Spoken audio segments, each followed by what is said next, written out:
Hi friends, ഇന്ന് ഞാൻ നിങ്ങളായിട്ട് ഷെയർ ചെയ്യുന്നത് നല്ല ടേസ്റ്റി ആയിട്ടുള്ള ഒരു വെണ്ടക്ക കറിയുടെ റെസിപ്പിയാണ്.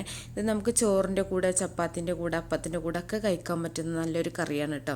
ഇതുണ്ടെങ്കിൽ പിന്നെ നമുക്ക് വേറെ കൂട്ടാനൊന്നും ഇല്ലെങ്കിലും നല്ല ടേസ്റ്റി ആയിട്ട് തന്നെ ഫുഡ് കഴിക്കാൻ പറ്റും. അപ്പോൾ റെസിപ്പിയിലോട്ട് പോകുന്നതിന് മുമ്പായിട്ട് എൻ്റെ ചാനൽ നിങ്ങൾ സപ്പോർട്ട് ചെയ്യാൻ മറക്കരുത്.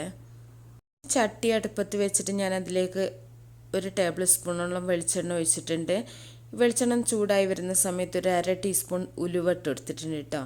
ഉലുവ അതിൻ്റെ കൂടെ തന്നെ 1/2 ടീസ്പൂൺ ചെറിയ ജീരകം കൂടെ ഇട്ടെടുത്തിട്ടുണ്ട്. ഇതൊന്ന് പൊട്ടി വരുന്ന സമയത്ത് നമുക്കൊരു 5 കുരുമുളകും കൂടെ ഇട്ടെടുക്കാം. കുരുമുളക് വേണമെങ്കിൽ നിങ്ങൾക്ക് കുറച്ച് കൂട്ടിയൊക്കെ ഇട്ടെടുക്കാം കേട്ടോ. ഞാനിപ്പോൾ ഒരു 5 കുരുമുളക് മാത്രമേ ഇട്ടെടുത്തിട്ടുണ്ടായിരുന്നുള്ളൂ. ഇനിയൊരു 4-5 വെളുത്തുള്ളിയും കൂടെ ഒന്ന് കീറിയിട്ട് ഇട്ടെടുക്കുന്നുണ്ട്. ജസ്റ്റ് ഞാനൊന്ന് കീറിയിട്ടുള്ളൂ. നിങ്ങൾക്ക് വേണമെങ്കിൽ അരിഞ്ഞിട്ട് ഇട്ടെടുക്കാം. ഇതൊന്ന് ചെറുതായിട്ടൊന്ന് വഴന്ന് വരുന്ന സമയത്ത് നമുക്ക് തക്കാളി ചേർക്കണം. അതുവരെ ചെറുതായിട്ടൊന്ന് വഴറ്റിയെടുക്കുക. അപ്പോൾ വെളുത്തുള്ളിൻ്റെ ആ ഒരു സ്മെല്ലൊക്കെ വരുന്ന സമയത്ത് വേണം നമ്മളിതിലേക്ക് തക്കാളി ചേർക്കാനായിട്ട്. അപ്പം ഞാനിപ്പോൾ വളരെ കുറഞ്ഞ അളവിലാണ് കാണിക്കുന്നത് കേട്ടോ. നിങ്ങൾക്ക് ഇതിൻ്റെ ഒക്കെ ക്വാണ്ടിറ്റിയൊക്കെ വ്യത്യാസം വരുത്താം. ഇനി ഇതിലേക്കൊരു 3 തക്കാളിയാണ് കേട്ടോ. 3 തക്കാളി അരിഞ്ഞതാണ് ഇട്ട് കൊടുക്കുന്നത്. അപ്പോൾ ഞാനിവിടെ ഒരു മീഡിയം സൈസ് തക്കാളിയാണ് എടുത്തിട്ടുള്ളത്. ഒരു 3 എടുത്തിട്ടുണ്ടായിരുന്നു.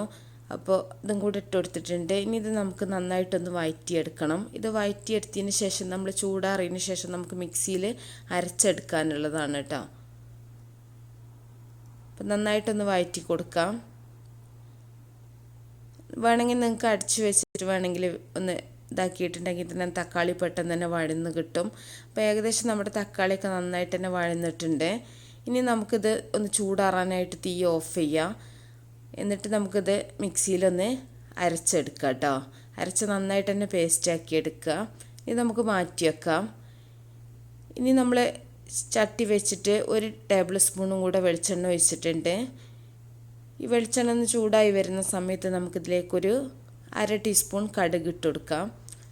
കടുക് ഒന്ന് പൊട്ടി വരുന്ന സമയത്ത് നമുക്കിതിലേക്ക് കറിവേപ്പില ഇട്ട് കൊടുക്കണം കേട്ടോ. കറിവേപ്പില ഉണ്ടെങ്കിൽ കുറച്ച് കൂടുതൽ ഇടുകയാണെങ്കിൽ അത്രയും നല്ലതാണ്. അപ്പോൾ കറിവേപ്പില ഒന്ന് മൂത്ത് വരുന്ന സമയത്ത് ഞാൻ കുറച്ച് ഇഞ്ചി അതുപോലെ തന്നെ പച്ചമുളകും കൂടെ അരിഞ്ഞത് ഇട്ട് കൊടുത്തിട്ടുണ്ട്. പ്രത്യേകിച്ച് അളവൊന്നുമില്ല കേട്ടോ. പച്ചമുളക് നിങ്ങളുടെ എരിവിനനുസരിച്ച് ഇട്ട് കൊടുക്കുക. ഇനി ഒരു 4-5 ചെറിയ ഉള്ളി ചെറുതാക്കി അരിഞ്ഞതും കൂടെ ഇട്ട് കൊടുത്തിട്ടുണ്ട്. ചെറിയ ഉള്ളിക്ക് പകരം വേണമെങ്കിൽ നിങ്ങൾക്ക് വലിയ ഉള്ളി എടുക്കാം കേട്ടോ. വലിയ ഉള്ളിനേക്കാളും ടേസ്റ്റ് ചെറിയ ഉള്ളി ആയതുകൊണ്ട് തന്നെ ഞാനിവിടെ ചെറിയ ഉള്ളിയാണ് എടുത്തിട്ടുള്ളത്. ഈ ചെറിയ ഉള്ളിയും കൂടെ ഇട്ടെടുത്തിട്ട് നന്നായിട്ടൊന്ന് വഴറ്റി കൊടുക്കുന്നുണ്ട്. അപ്പോൾ ഉള്ളിയൊക്കെ ഒന്ന് ചെറുതായിട്ടൊന്ന് വഴന്ന് വരുന്ന സമയത്ത് നമ്മളിതിലേക്ക് വെണ്ടക്ക ചേർത്ത് കൊടുക്കണം. ഒരുപാട് അങ്ങോട്ട് ബ്രൗൺ കളർ ആവേണ്ട ആവശ്യമൊന്നുമില്ല. ചെറുതായിട്ട് നമുക്ക് ആ ഉള്ളിയുടെ ആ ഒരു സ്മെല്ല് വരുന്നവരെ ഒന്ന് വഴറ്റി കൊടുത്താൽ മതി. അപ്പോൾ ചെറിയ ഉള്ളി തന്നെ എടുക്കുക കേട്ടോ. ചെറിയ ഉള്ളി എടുക്കുകയാണെങ്കിലാണ് കൂടുതൽ ടേസ്റ്റ്. ഇനി ഇതിലേക്ക് ഞാനൊരു 7-8 വെണ്ടക്ക എടുത്തിട്ടുണ്ടാവും. ചെറിയ വെണ്ടക്കയാണ് കേട്ടോ. അപ്പോൾ വലുതൊക്കെ ആണെങ്കിൽ ഇത്രയും വേണ്ട. ഒരു 5 ഇത്രയും ഒരു അളവൊക്കെ മതി. അപ്പോൾ ഇതും കൂടെ ഇട്ടെടുത്തിട്ട് നമുക്ക് നന്നായിട്ടൊന്ന് വഴറ്റി കൊടുക്കാം.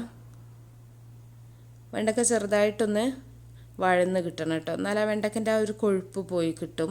എണ്ണയിലൊന്ന് നമ്മളൊന്ന് ആദ്യം ഒന്ന് വഴറ്റിയെടുക്കുകയാണെങ്കിൽ, ഡയറക്റ്റ് നമ്മൾ ആ തക്കാളിൻ്റെ അതിലൊക്കെ മിക്സിലിട്ട് വേവിക്കുകയാണെങ്കിൽ വെണ്ടക്ക നന്നായിട്ട് കൊഴുപ്പായിരിക്കും കേട്ടോ.